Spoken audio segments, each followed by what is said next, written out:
मोहवारी क्रीडा व सांस्कृतिक केंद्रस्तरीय स्पर्धेचे आयोजन जिल्हा परिषद प्राथमिक शाळा व आदर्श शाळा पिंपळे खुर्द येथे बीट स्तरीय स्पर्धेचे आयोजन करण्यात आले। यावेळी उपस्थित मान्यवर यांच्या हस्ते प्रतिमा पूजन करून या स्पर्धेचे उद्घाटन गट शिक्षणाधिकारी सन्माननीय पी महाले यांच्या अध्यक्षतेखाली व ग्रुप ग्रामपंचायत धांडेदिगरचे सरपंच शाहू चव्हाण व शाळा व्यवस्थापन समितीचे अध्यक्ष रवींद्र बहिरम व कैलास बहिरम, रघुनाथ बहिरम व बाबूलाल बागुल, पिंगळे केंद्राचे केंद्र प्रमुख अनिता बागुल व जयदर केंद्राचे केंद्र प्रमुख एकनाथ अहिरराव, बंधारपाडा केंद्राचे केंद्र प्रमुख एनडी जगताप व पिंपळे खुर्द शाळेच्या मुख्याध्यापिका कापडनीस मॅडम, भांडणे पी शाळेचे मुख्याध्यापक भास्कर बहिरम यांच्यासह सर्व शाळेचे मुख्याध्यापक व शिक्षक वृंद, कर्मचारी यांसह उपस्थित मान्यवर यांच्या हस्ते उद्घाटन करून स्पर्धा सुरू करण्यात आल्या। मुलांच्या शैक्षणिक विकासाबरोबरच त्यांच्या कलागुणांना व सप्तगुणांना वाव मिळावा असे गट शिक्षणाधिकारी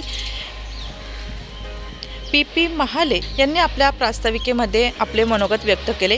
सदर स्पर्धेमध्ये जयदर बिटातील पिंपळे खुर्द केंद्रातील व जयदर केंद्र बंधारपाडा केंद्रातील सर्व शाळांनी सहभाग नोंदवला।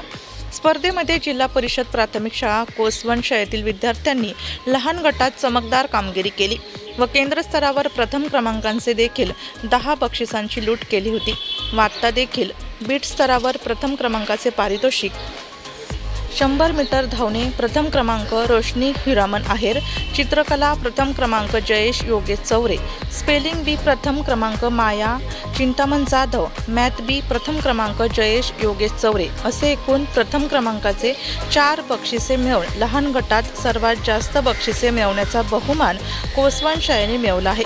कार्यक्रमाचे सूत्रसंचालन गायकवाड सर वाहिरे सर यांनी केले। कार्यक्रमासाठी शाळेचे मुख्याध्यापक व वर्ग शिक्षक जगताप सर तसेच सहकारी शिक्षक बर्डे सर, चंद्रकला भानसी, पालक ग्रामस्थ यांचे विशेष मार्गदर्शन लाभले। बघा, या क्रीडा स्पर्धा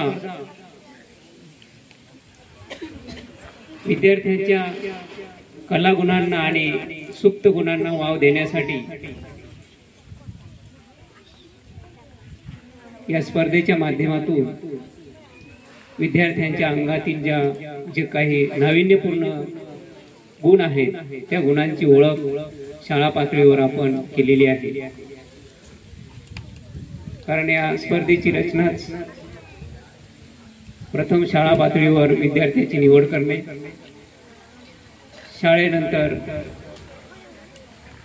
केंद्र पातळीवर, केंद्रानंतर बीट पातळीवर, बीटानंतर तालुका पातळीवर आणि जिल्हा पातळीवर।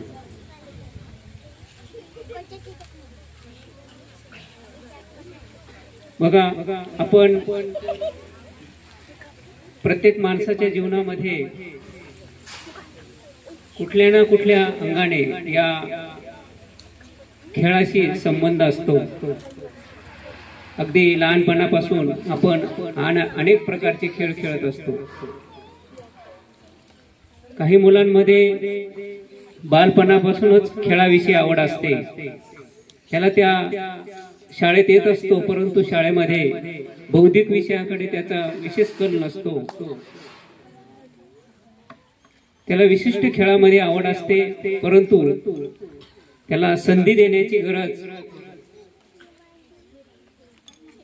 या क्रीडा स्पर्धेच्या माध्यमातून आपण उपलब्ध करून देत आहोत।